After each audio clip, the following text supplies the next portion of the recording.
칭의. 하나님이 우리를 의롭다 칭해주는 거예요. 너 죄가 많이 있지만 괜찮아. 내가 너를 의인으로 칭하겠다. 이 대단한 선포죠.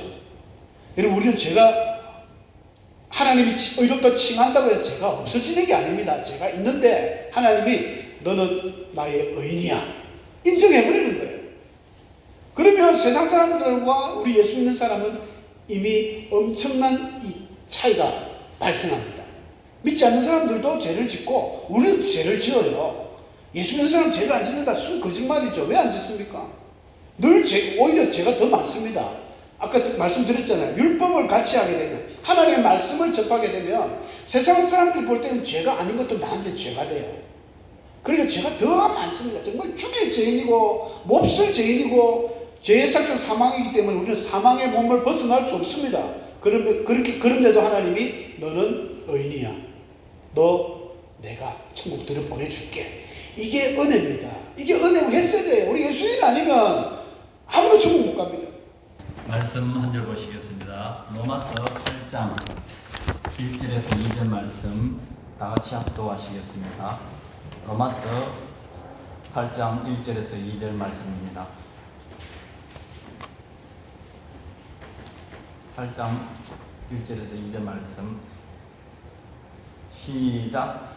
그러므로 이제 그리스도 예수 안에 있는 자에게는 결코 정죄함이 없나니 이는 그리스도 예수 안에 있는 생명의 법이 죄와 사망의 법에서 너를 해방하였음이니라. 아멘. 이 말씀 가지고 예수 안에 있는 자의 참자유라는 제목으로 이재우 목사님 나오셔서 말씀 전하시겠습니다.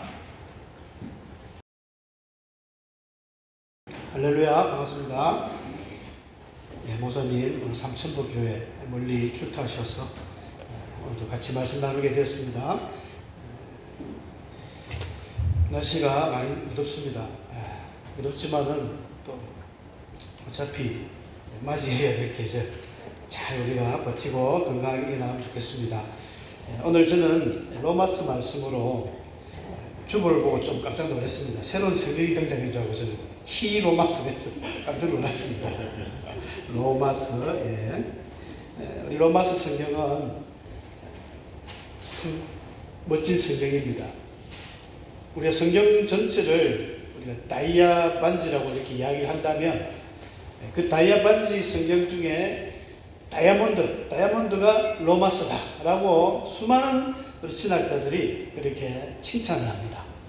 왜냐하면 로마스에 보면 사람이 죄와 또 구원과 그 영생의 그런 길들을 굉장히 아주 논리적으로 설명을 잘 해놓은 책이 바로 로마스거든요. 그래서 이 로마스를 좀 우리가 잘 공부를 해두면 우리 신앙에 있어서 중심을 잘 잡을 수 있다. 그렇게 생각을 합니다. 말씀을 모든 성경이 다 좋지만 참 로마스는 수많은 우리 앞서가신 수많은 우리 신학하셨던 한 학자들이나 우리 목사님들이 칭찬을 많이 하고 있습니다. 이 로마스가 바울 사도가 로마스를 기록을 했는데 바울이 로마스를 기록했을 때는 로마에 가서 기록한 책은 아닙니다. 로마에 가기 전에 고린도라는 지역에 있을 때 한 3개월 지역쯤 이 로마스를 써서 그 성경에 보면 로마서 16장에 나오는데 겐그레아 그리스도의 일꾼이라는 헬라 단어가 집사입니다. 집사, 디아코노스는 집사인데 이 집사 베베에게 이 편지를 전달해줘서 로마에 전달해 준 것입니다. 우리 교회도 베베가 있습니다만은 여러분 베베가 참 대단하신 분이죠. 그 당시 얼마나 열심히 했으면 그리스도의 일꾼으로 인정받았고 바울 선생님의 그 편지를 들고 로마에 가서 전달해 줬습니다. 그러면 바울이 로마에 가보지도 않았는데 왜 편지를 줬을까? 이런 부분이 우리가 좀 궁금해하지 않습니까? 저 좀 PPT 넘겨주세요. 그게 없습니다. 포인트가. 거기 있습니다.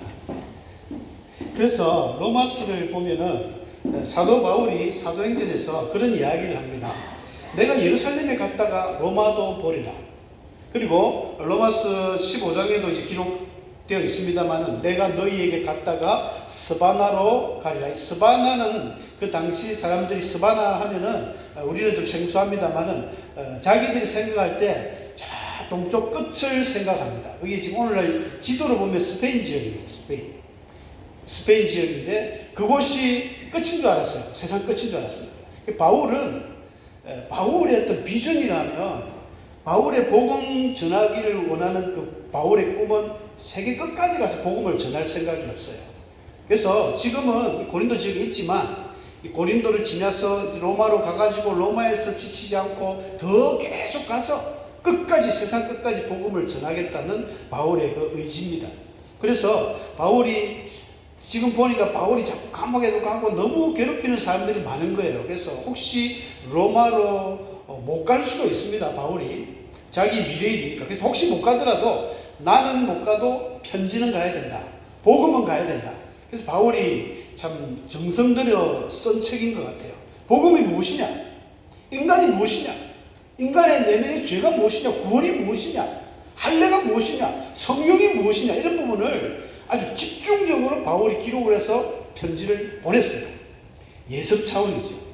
그래서 로마에 가는 사람들이 먼저 한번 쭉 편지를 읽어보면 내가 그 다음에 가서 복음을 확실하게 전하겠다. 이런 바울의 어떤 계획이 있었습니다. 근데 이 로마서가 우리 읽어보면 16장까지예요. 1장부터 16장, 16장 편지입니다. 다 그때는 편지 글이지 않습니까? 좀 전에도 말씀드렸지만 갱그리아 집사 베베라는 사람이 편지 들고 가서 그냥 로마에 가서 사람들에게 쭉 펴서 읽어준 거예요. 읽어준 편지. 여러분 성경이 신약에 기록된 많은 서신서들이 다 편지글입니다. 편지. 여러분 편지를 보실 때 연애 편지 다 받아보신 경험이 있죠? 뭐 없는 분들도 있을 수 있습니다만 뭐 아무 친구라도 편지 받았을 때 어떻게 합니까? 편지를 쫙 보면 처음부터 사랑하는 누구누구에게 한번 쭉 읽고 끝까지 다 보죠. 편지를 다 보지. 누가 오늘 요만큼 읽었으니까 내일 요만큼 또 읽어야지 또 넣어놨다가 또 봤다가 그다음 이래 보는 사람이 어디 있습니까? 그렇지 않습니까? 편지는 단순해 보셔야 돼요. 그래서 여러분들 성경 보실 때 우리 공동체 성경은 뭐 시간상 하루에 3장, 4장 이렇게 텀을 두지만 그냥 쭉 읽어야 돼요. 로마서 16장밖에 안 됩니다. 쭉 보고 뭐 그냥 읽어버리고 그 뒤에 뭐 서신서들은 3장, 4장 몇 장 안 되잖아요. 그리고 갱그레아 여자 집사 베베가 이렇게 읽어줄 정도인데 어려운 게 아닙니다. 성경은 어려운 게 없어요. 성경이 왜 어려우냐? 신학자들이 어렵게 만들어놔서 어렵습니다. 거기에다가 주석을 하고 관주를 하고 이거는 진짜 무슨 내용이고. 그래서 로마서를 주석한 세계적인 대학자들이 사실 로마서 연구를 많이 합니다. 로마서는 호보 16장밖에 안 되는데 로마서에 향한 주석은요 막 5,000페이지, 6,000페이지 나와요. 그거 언제 다 했습니까? 그거 다 읽다 보면은 느끼는 생각은 야 로마서는 우리 같은 평신도가 읽을 책이 아니다. 이거는 너무너무 귀하고 아주 유능한 책이기 때문에 우리가 보면 안 되는 책이다. 이렇게 생각을 해요. 안 그렇습니다. 그냥 베베 집사님이 쭉 읽어주고 말하는 거예요. 우리도 그냥 쭉 읽고 말면 됩니다. 그래서 사람이 죄인이구나. 죄를 많이 지었구나. 그리고 이 죄를 지었는데 예수님 때문에 구원받는구나. 구원받은 사람은 어떻게 해야 되지? 이제 보니까 너희는 이 시대를 본받지 말고 하나님을 따라 살아라. 이제 하나님 따라 살면 되는구나. 이렇게 서론본론 결론이 너무나 정확한 쉬운 책입니다. 모든 성경 그래요. 그래서 성경을 보실 때 시작을 했으면 끝까지 보고 주무시고 끝까지 보고 식사를 하시고 끝까지 보고 다른 일을 하는 게 좋은 습관입니다. 제가 밑에 로버트 우드 루프라는 이 코카콜라 우리 전 회장님입니다. 예전에 제가 한번 말씀드렸는데 이분이 유명한 그 일화가 내 피에는 내 혈관에는 피가 아니라 코카콜라가 흐른다 이런 말을 했습니다. 코카콜라 하나에 완전히 매진을 한 사람이죠. 그래서 자기의 꿈이 자기의 비전이 내 꿈은 내 세대에 전 세계 모든 사람들에게 코카콜라를 한 잔이라도 맛보게 하는 것이다. 이 꿈이 이루어졌죠. 여기 계신 우리 모든 분들 코카콜라 싫어하시는 분들도 한 번 다 마셔보셨잖아요. 바울 사도의 비전이 자기의 꿈이 하나님으로부터 그 다메섹으로 가면서 강력한 빛을 보고 이방인의 사도로 부르심을 받은 이후로 자기는 죽을 때까지 이 바울의 비전이었습니다. 로마서가 기록됐지만 아마 로마서 가서 뭐 이래 하고 얼마 어디서 로마에 가서 죽었는데 죽지 않았다면 스페인을 넘어서 배 타고 저 또 영국 아프리카로 갔을 거예요. 우리 그리스도인들에게 이런 또 참 복음을 향한 뜨거운 열정들이 필요할 것 같습니다. 그래서 복음을 전하려면 로마서를 필수적으로 보셔야 됩니다. 로마서를 크게 보면 간단합니다. 일단 사람은 죄인이다. 모든 사람은 죄인이다. 이걸 깨달아야 됩니다. 사람이 다 죄인입니다. 근데 예수를 믿지 않는, 교회를 다니지 않는 사람들에게 당신은 죄인입니다 이렇게 이야기하면 화를 냅니다. 야, 내가 죄도 안 짓는데 왜 나를 죄인이라 하느냐. 그렇죠. 자기들이 생각할 때는 난 죄 진 적이 없어요. 그것은 죄에 대한 개념이 틀린 것입니다. 여러분, 세상 법에서는 그 사람을 죄인이라 하면 최소한 이제 감옥에 갔다 와야 되지 않습니까? 경찰이나 잡혀가지고 재판을 벌려가지고 판사가 당신은 징역 몇 년 이렇게 징역을 살면은 그 사람에게는 빨간 줄이 꺼이면서 죄인이라고 말할 수 있습니다. 근데 나는 안 잡혔거든요. 경찰에 나는 한 번도 잡힌 적도 없고 감옥에 간 적도 없고 어떤 재판받은 적도 없는데 왜 나보고 죄인이라 하느냐. 그 사람들은 그렇게 이야기할 수 있습니다. 그러나 자기들은 분명히 죄를 짓고도 안 잡히면 죄인이 아니라 하지만 성경에서는 뭐라고 이야기하냐면은 네가 죄를 안 지어도 앞으로 지을 것이라는 거예요. 인간은 태어날 때부터 이 죄와 함께 자라고 함께 생각하고 함께 생활한다는 것입니다. 태어날 때부터 아담의 모든 후손들에게는 이 죄라는 게 보통 원죄라 그러죠. 오리지널 신, 원죄가 갖고 있습니다. 갖고 있기 때문에 우리의 인격 안에는 항상 죄와 또 이 하나님을 향한 그런 마음들이 항상 부딪히고 있습니다. 몇 번 말씀드렸지 않습니까? 사과나무가 왜 사과나무가 됐는데, 사과나무가 어릴 때는 열매를 안 맞을 때는 사과나무가 아니었는데 어느 날 보니까 사과가 열매를 맺었어요. 그래서 그때부터 사과나무가 된 게 아닙니다. 원래부터 그 나무는 사과나무잖아요. 우리 사람도 마찬가지입니다. 어느 순간에 죄를 지었기 때문에 당신이 죄인이 아니라 원래부터 죄인이기 때문에 죄를 짓는 거예요. 이런 논리가 바울이 주장하는 것입니다.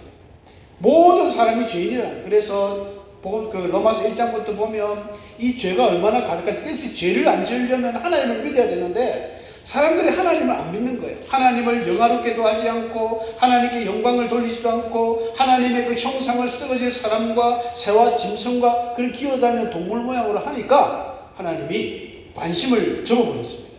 이게 하나님의 육이라는 것인데 하나님이 내어버려 두신 거예요. 여러분, 하나님이 내어버려 두면은 인간은 그때부터 완전 더 타락합니다. 그래서 사람들이 얼마나 타락하는지, 사람을 여자들도 순례대로 쓰지 않고 바꾸어서 영리로 이렇게 성적인 잘못된 길로 들어서고, 온갖 사람들은 살인, 분쟁, 사기, 악독, 비방, 우매하고 무자비하고 이런 모습들로 막 거듭나는 거예요. 인간이 한번 죄를 안 지어서 그렇지 한번 죄에 맛을 들이면 마치 이 맹수들이 피맛을 보고 막 쫓아오는 것처럼 사람만큼 또 무서운 동물이 없다지 않습니까? 인간은 우리가 본성을 안 드러냈을 뿐이지 몸속에는 다 죄가 있어요. 이걸 갖다가 세상 사람들은 들켜야만 죄인인데 자기만 갖고 있으면 죄가 아니라고 하지만 교회에서는, 성경에서는 너는 원래부터 죄인이야. 네가 죄지을 환경만 되면 너는 더 심한 죄를 짓는 인간이다 라고 규정하고 있습니다. 그래서 우리는 이것을 부인할 수 없어요. 모든 사람이 죄를 범했다고 성경에 이야기하고 있기 때문에 저는 죄를 안 지었는데요, 그렇게 자신 있게 말하면 안 됩니다. 그 자신 있게 말한다는 이유는 그렇게 나는 죄를 안 지었어요. 어떤 분들은 그렇게 이야기하죠. 목사님이 기도합시다, 회개합시다, 우리는 하나님 앞에 회개해야 됩니다. 자기는 암만 자기를 돌아봐도 죄 지은 게 없어요. 목사님, 나는 죄를 안 지었는데 왜 자꾸 회개하라고 그럽니까? 그런데 주위에 보면 어떤 분들은 막 눈물 흘리며 콧물 흘리며 막 자기 가슴을 치며 회개를 하는데 자기는 멀뚱멀뚱한 거예요. 실제로 제가 그런 분들을 봤거든요. 저는 죄 지은 게 없는데 왜 자꾸 회개하랍니까? 근데 그분은 신앙이 아직 좀 덜 들어간 거예요. 신앙이 들어가면 들어갈수록 바울이 이야기하는 요점은 뭐냐고 하면 율법이라는 것은 사람의 죄를 깨닫게 하는 게 율법의 기능이라고 이야기합니다. 그러니까 하나님을 믿는 우리가 하나님 안에 들어오게 되면 이전에는 내가 죄라고 여기지 않았던 것들이 죄로 여기지는 거예요. 무슨 말인지 이해되십니까? 우리가 예수를 안 믿고 세상에서 내 마음대로 살 때는 뭐 그냥 술도 먹고 뭐 사람들 어울리 다니고 놀러 다니고 또 뭐 좀 사람들 볼 때 좀 나쁜 짓을 해도 그게 죄가 안 됐습니다. 근데 교회 와서 신앙생활 하니까 전부 죄라는 거예요. 성경에 비춰봐도 죄고 목사님 설교한데도 죄고 나는 진짜 몹쓸 죄인이네. 맞습니다. 바울 사도가 그래서 자기가 하나님 앞에 신앙생활을 잘하려고 애를 쓰고 가까이 가려고 하면 자기한테 있는 죄들이 더 자꾸 생각이 나는 거예요. 그래서 바울이 고백했죠. 나는 죄인 중에 제일 높은 대장이다. 괴수라고 이야기합니다. 여러분 그런 고백이 여러분 입술에서 나온다면 여러분들 신앙생활 잘하고 있는 것입니다. 신앙생활을 잘하면 잘할수록 하나님께 가까이 가면 갈수록 모든 게 죄가 되는 거예요. 그 율법 때문에, 하나님의 말씀 때문입니다. 바울이 그런 이야기하죠. 그렇다면 율법이 잘못된 것이냐? 율법 때문에 우리가 자꾸 죄를 짓는 것 같은데 그렇지 않습니다. 이게 역설적인 것입니다. 내가 하나님 앞에 신앙생활 하면 할수록 느껴지는 것이 나는 죄인이구나, 나는 몹쓸 죄인이구나, 이게 느껴지는 거예요. 그렇지 않습니까? 여러분 그렇게 느끼시고 계십니까? 우리 무지개 전원교 모든 성도님들은 정말 바울의 고백처럼 내가 죄인 중에 괴수다라는 고백을 하시기를 축원합니다. 그런 자들이 신앙생활 잘하는 사람입니다. 교회를 아무리 오래 다녔는데도 나는 죄가 없어. 아직 멀었어요. 한참 멀었습니다. 세상 사람들하고 뭐가 차이가 나겠습니까? 근데 신앙생활 하면 할수록 하나님의 말씀 가까이 하면 할수록 모든 게 죄인 거예요. 내가 게으른 거, 나태한 거 똑같은 거네. 게으른 거라든지 또 뭐 기도 안 하는 거, 말씀 안 보는 거, 평상시에 하나님 앞에 찬양도 안 하고 막 유행가만 많이 부르고, 유행가 부른다고 또 무조건 나쁜 거 죄는 아니지만 최소한 하나님을 찬양하고 또 해야 되지 않겠습니까? 우리 젊은 청년들도 마찬가지죠. 막 세상 요즘에 노래들이, 가수들이, 연예인들이 노래를 잘합니다. 기가 막히게 잘해요. 그러니까 한두 번 들으면 어른들은 모르지만 우리 젊은 아이들은 꼭 빠져들어갑니다. 빠져들어가더라도 찬송을 또 불러야죠. 이스라엘 하나님은 찬송 중에 거하신다고 분명히 이야기했습니다. 찬양을 통해서. 우리 김진영 장로님 찬양일 주일마다 하면은 듣기 싫어도 우리 청년들 다 나와야 돼요. 학생들 나와야 돼요. 같이 찬양하고 이 찬양수의 은혜를 받아야지. 찬양 이야기가 나왔으니까 말씀입니다만 참 우리 오예배 들어가기 전에 마지막 우리 예배 인내송 있지 않습니까? 시작이 어떻게 합니까? 우리 모두 저는 그 찬양만 하면 저만 느끼는 겁니까? 막 성령님이 막 내려오는 것 같아요. 와, 이 사람이 막 내려오는 거. 저번에 설교할 때 등이 뜨끈뜨끈해서 깜짝 놀라서 막 와, 감동이. 우리 장로님 노래를 뭐 잘 인도하셔서 좋아서 그런 것도 있지만 가사도 그렇고 너무 좋아요. 그런 걸 체험을 해야 됩니다. 유행가 가사 속에서 요즘 가수 이름도 모르지만 그런 들 속에서 어떤 느껴지는 카타르시스도 있지만 하나님 앞에 찬양할 때 이게 깨어져야 되는 거예요. 그렇게 내가 못했으면 그것도 죄가 되는 거죠. 회개해야 되고 모든 게 죄입니다. 이 죄에서 벗어날 길이 없어요. 바울은 이 죄에 대해서 인간이 가지고 있는 죄성에 대해서 참 지적을 많이 합니다. 인간이 모든 사람이 죄인인데 이 죄를 좀 버려야 되지 않겠습니까? 근데 그게 안 되더라는 거예요. 바울도 고백합니다. 그래서 자기가 그런 고백을 해요. 내가 참 희한한 걸 깨달았다. 내가 한 법을 깨달았는데 곧 선을 행하기 원하는 나에게 악이 함께 있더라는 거예요. 바울 같은 대사도가 고백했습니다. 내가 하나님 앞에 열심히 살고 선을 행하고 하나님 영광을 돌리고 잘 살고 싶은데 내 안에 또 다른 놈이 있더라는 거예요. 그게 죄입니다. 죄. 악한 원수마귀가 우리에게 심어놓은 이 죄가 있다는 거예요. 그래서 바울의 마음에 항상 부딪힙니다. 내 속사람으로는 하나님의 법을 즐거워하되 내 지체 속에 한 다른 법이 내 마음의 법과 싸워가지고 자기를 죄의 법으로 사로잡아 간다는 거예요. 그래서 바울은 이 죄를 한번 이겨보려고 날마다 기도하고 부딪히고 얼마나 했겠습니까? 근데 몇 번 싸우는데 100점 100패라. 계속 죄한테 지는 거예요. 죄에 끌려갈 수밖에 없는 이런 나약한 자기 자신을 고백합니다. 그래서 사도 바울이 절규하는 거죠. 오라 나는 곤고한 사람이로다. 공고하다, 쓸모없다, 미칠 것 같다, 그런 의미거든요. 난 정말 완전히 죽을 인생이다. 바울의 이 짧은 이 한마디는 그냥 읽으면 안 되는 거예요. 너무너무 괴로운 거예요. 내가 이 죄 진짜 던져버리고 싶고, 다시는 죄를 짓고 싶지 않고 하나님 앞에 올바로 살고 싶은데 안 되더라는 거예요. 그래서 내가 공고한 사람입니다. 누가 이 사망의 몸에서 나를 좀 건져주겠는가? 얼마나 답답했으면 바울이 이런 고백을 했겠습니까? 여러분 이런 고백하고 이런 고민하고 계십니까? 죄와 싸우고 있습니까? 죄와 친구하는 건 아닙니까 혹시? 그냥 아무 감정이 없어요. 그냥 막 살아간다? 안 됩니다. 하나님은 눈곱만큼의 죄가 있어도 하나님이 싫어하십니다. 여러분들이 천국 갈 때에 죄가 요만큼이라도 있으면 천국 절대 못 갑니다. 그러면 우리 죄를 안 지었기 때문에 깨끗하기 때문에 천국 갈까요? 우리는 죽었다 깨어나도 천국 못 갑니다. 그래서 여러 번 말씀드리지만 예수님의 그 의의 옷이 너무나 화려하고 밝기 때문에 예수님의 옷으로 우리를 감싸서 가는 거예요. 그러니까 우리가 천국을 통과하는 것이지 어떻게 우리가 죄가 없어질 수 있어요? 이 죄는 이 땅에서 없어지지 않습니다. 주님 재림하셔가지고 무저경에 이 죄의 그 사단의 완전히 그 뿌리를 제거하기 전까지는 영원히 살아있습니다. 바울이 그때 고민하는 거예요. 그래서 하나님은 4장에 넘어가면 바울이 그런 이야기 합니다. 칭의. 하나님이 우리를 의롭다 칭해주는 거예요. 너 죄가 많이 있지만 괜찮아. 내가 너를 의인으로 칭하겠다. 이 대단한 선포죠. 여러분 우리는 죄가 하나님이 의롭다 칭한다고 해서 죄가 없어지는 게 아닙니다. 죄가 있는데 하나님이 너는 나의 의인이야. 인정해버리는 거예요. 그러면 세상 사람들과 우리 예수 믿는 사람은 이미 엄청난 이 차이가 발생합니다. 믿지 않는 사람들도 죄를 짓고 우리는 죄를 지어요. 예수 믿는 사람 죄를 안 짓는다. 순 거짓말이죠. 왜 안 짓습니까?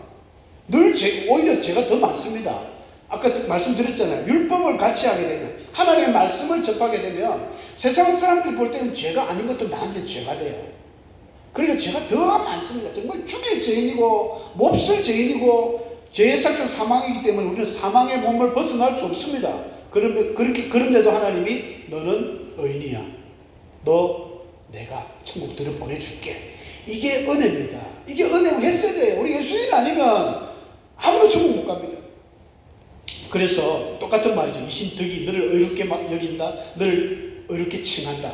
그러면 우리가 의로우면 이제 딱 됐다. 해방되었네. 예수 믿고 의인이 되었으니까 그 끝났느냐? 끝난 게 아닙니다. 이게 끝난 게 아니에요. 왜? 죄는 죽지 않거든요. 죄는 여전히 살아서 우리를 괴롭힙니다. 우리가 의인이 되었지만 여전히 죄는 살아있어요. 그러면 이 죄를 완전히 결별하는 방법은 없을까요? 있습니다. 바울이 그걸 7장에서 설명하고 있는데 뭐냐면 죽으면 됩니다.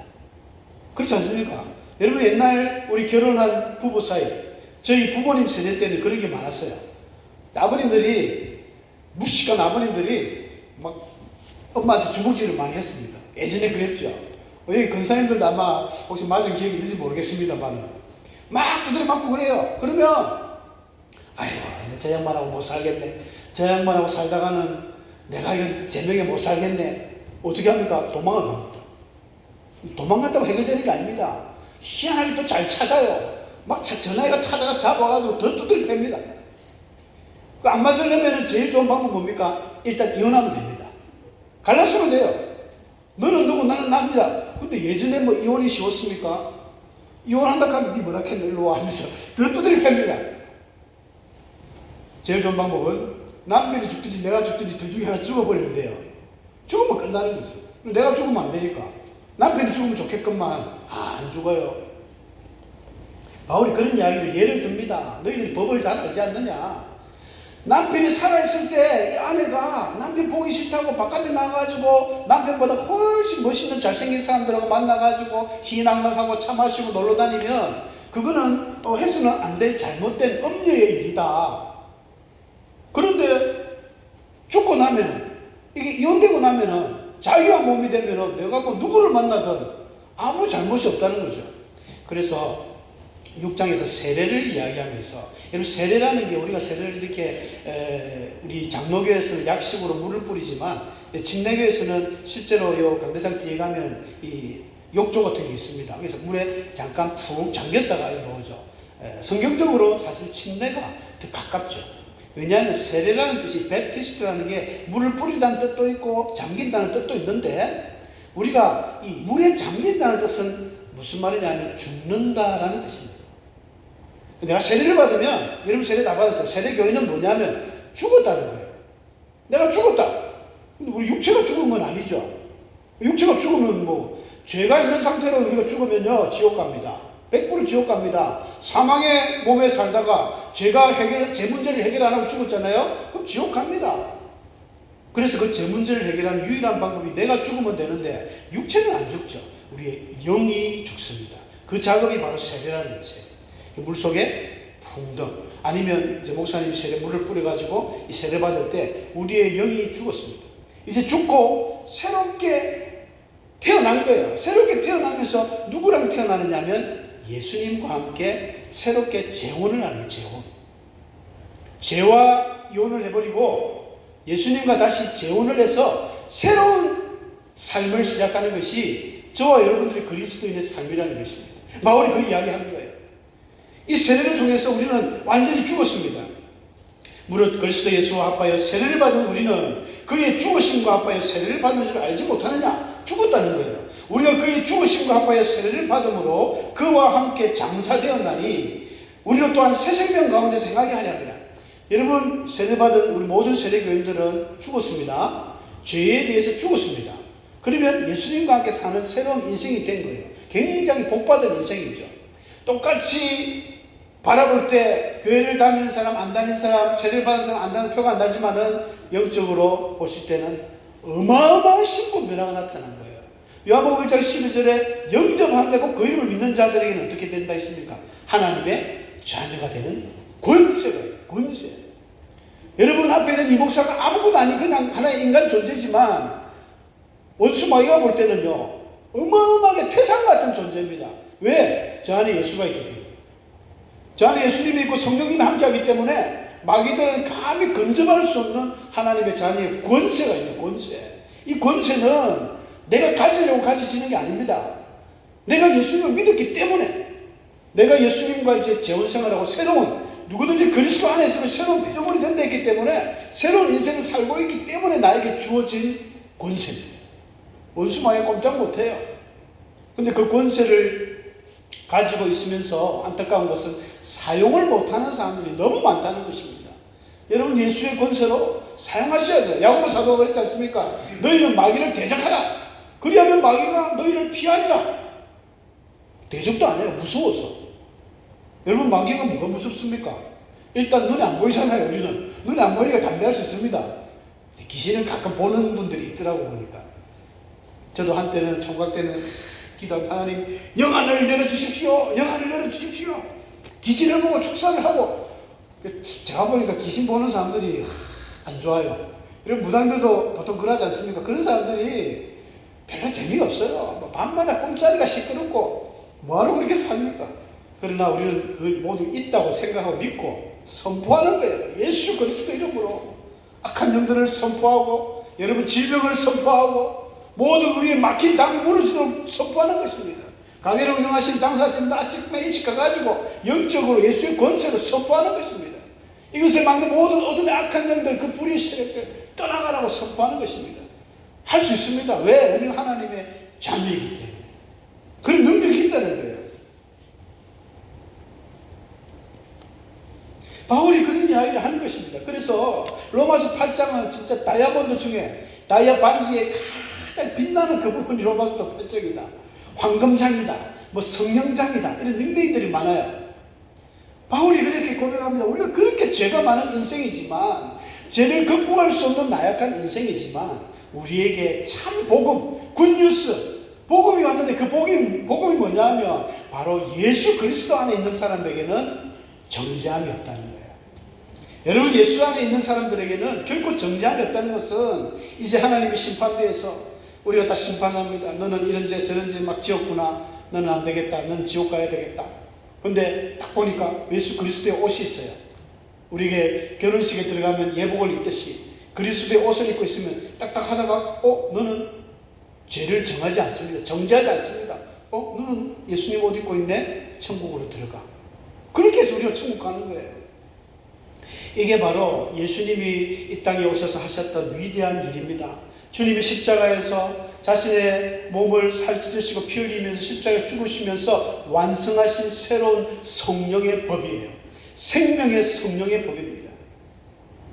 그러니까 여기서 말씀해 보면 8장 1절 위대한 그 참 자유의 선포를 바울이 합니다. 그러므로 이제 그리스도 예수 안에 있는 자에게, 그리스도 예수 안에 있는 자에게입니다. 여러분, 사도 바울의 신학을 우리는 in Christ 신학이라고 합니다. 예수 그리스도 안에 신학. 여러분, 성경에는 보면 예수 안에라는 말이 참 자주 나옵니다. 주 안에 서라. 너희가 내 안에, 내 말이 너희 안에 가면 너희는 무엇이든지 원하는 대로 구하라. 그리하면 이루리라. 예수님도 그렇게 말씀하셨어요. 예수님 안에, 그리스도 안에 제일 중요한 것입니다. 그럼 여기서 우리가 생각을 해봐야 됩니다. 그리스도 안에 있는 게 뭔가? 굉장히 중요한 질문 아닙니까? 예수 그리스도 안에만 있으면 정죄함이 없고 정말 새로운 생명을, 자유함을 맛보는 인생이 되는데, 그리스도 안에 있는 삶이 어떤 삶입니까? 여러분 어떻게 생각하십니까? 교회 나오는 것이 그리스도 안에 있는 삶이라고 단언할 수 없습니다. 성경 읽는다고? 예배 드린다고? 아니면 찬양한다고 나는 그리스도 안에 있다? 많은 사람들이 교회 나오면, 교회 출석하면 그리스도 안에 있다고 생각하는데 그거하고는 틀립니다. 그건 교인이에요, 교인. 교회 출석 교인이고, 그리스도 안에 있다는 것은 예수님이 정확하게 말씀을 해주셨습니다. 요한복음 15장 10절을 다 같이 큰 소리로 한번 읽어보겠습니다. 시작. 내가 아버지의 계명을 지켜 그의 사랑 안에 거하는 것 같이 너희도 내 계명을 지키면 내 사랑 안에 거하리라. 아멘. 하나님의 말씀을 지켜야 됩니다.